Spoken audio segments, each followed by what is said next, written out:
Okay, so welcome to the next piece, which is around nailing the feels. So we must feel to heal any part of us that is harboring discomfort towards change and evolution.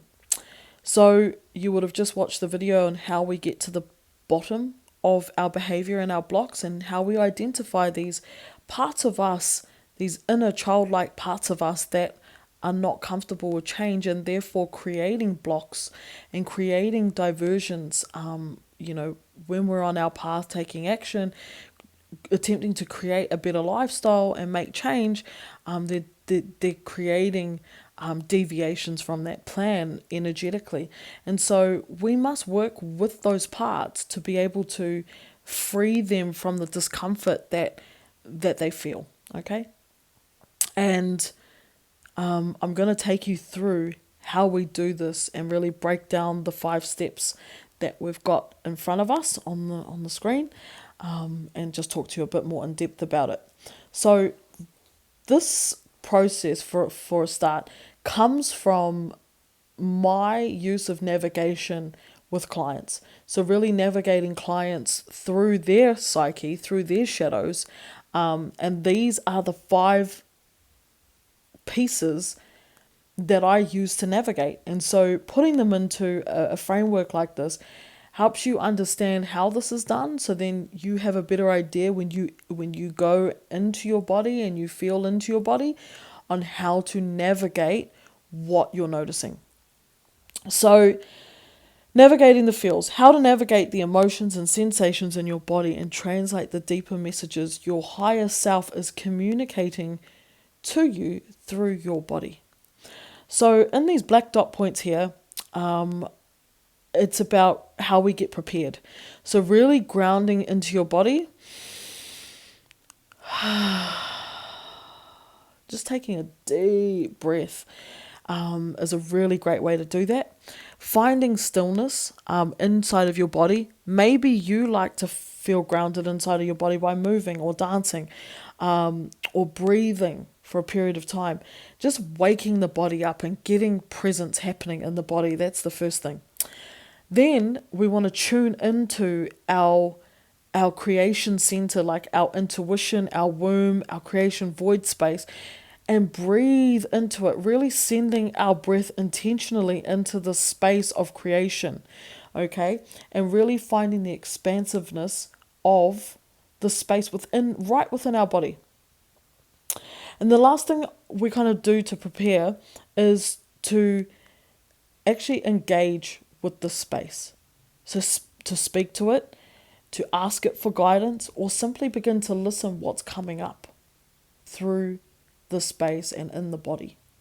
So these are the exact 3 things that I do to prepare clients to navigate around their emotional world. And these are the steps I use as well when I am creating containers for myself. So that's how we prepare ourselves for the navigation process. Then step 1, right, is it feels so funny putting these into steps because it's so abnormal. Usually, you do not see this, guys. So, I'm very excited to know how you get on using this, because nowhere really is putting embodiment into steps. Yeah.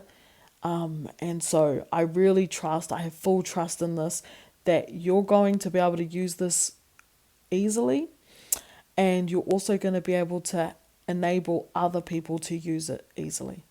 So, yeah, I'm really looking forward to your feedback. All right. So, on the surface, we kind of want to observe the feelings that we just notice in our body. Okay. And where are these feelings in our body? Sometimes it might be heaviness in a certain part of the body. There might be a tingling sensation, or a tension or a pulsing. It's just about noticing where in the body it is and what are you noticing. And it's just very on the surface, very physical level. Then once we've got our attention on a certain place in the body, then we want to send our breath, we want to send our sound and our movement to that part of the body, to those areas. And as I was explaining in the instructions, right, is to send that breath movement and sound to that part of the body with so much intention and acknowledgement, to let your body know that you are here ready to communicate. And ready to communicate, I mean by ready to receive the wisdom that is very, very designed to show us. Okay, the thing with the body is that it is the rightful decision making, you know, wow, what's the word for it? It is where we should be making decisions from. However, the power of decision making has been given to our mind, and that's just because of, how society, conditions us to think, is that, make the pros and cons list, do think about what is the right move. It's all up in the mind. But the truth is that the mind is an awareness center. Okay, it's there to keep us alert of our current surroundings, not designed to keep us alive and safe, right? The best moves for our trip here on this planet. It's not designed to give those instructions. The mind is just there to be aware so that we can stay, physically alive, right? So the body is where the deeper wisdom lies.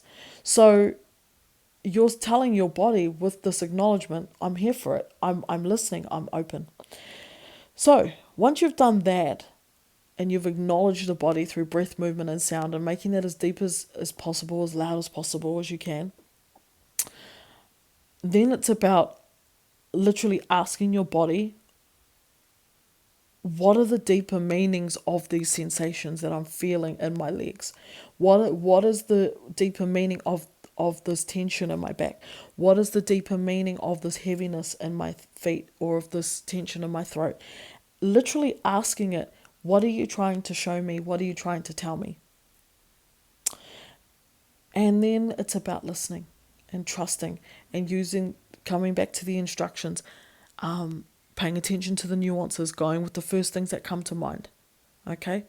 And step 4 is noticing where we're rising back up into the mind and analyzing.